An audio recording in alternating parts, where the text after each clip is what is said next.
దేవునికి స్తోత్రములు. మీ అందరికీ నా వందనములు. ఈరోజు దేవుని వాగ్దానము. యెహోవా నిన్ను ఆశీర్వదించి నిన్ను కాపాడును గాక. సంఖ్యాకాండము 6వ అధ్యాయం 24వ వచనం. పరిశుద్ధుడును మన తండ్రి అయిన యెహోవా మనల్ని ఆశీర్వదించి మనల్ని కాపాడుతానని మనతో సెలవిస్తున్నారు.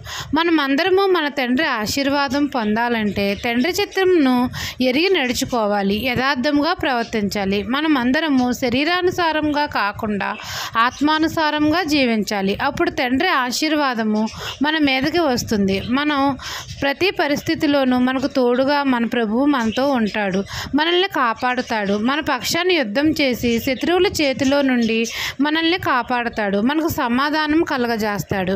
ఆయన సన్నిధిని ప్రకాశింపజేసి మనల్ని కరుణిస్తాడు. యెహోవా మనల్ని ఆశీర్వదించి మనల్ని కాపాడుతాడు. ఆయన నామాన్ని మనం అందరము ఉచ్చరించడం వలన దీవెనలన్నీ మన మీదకు వస్తాయి. ఈ దిన వాగ్దానం మీ నా జీవితంలో నెరవేరాలని కోరుకుంటూ దేవుని సువార్త పరిచర్యలో మీ సహోదరి. ఆమెన్.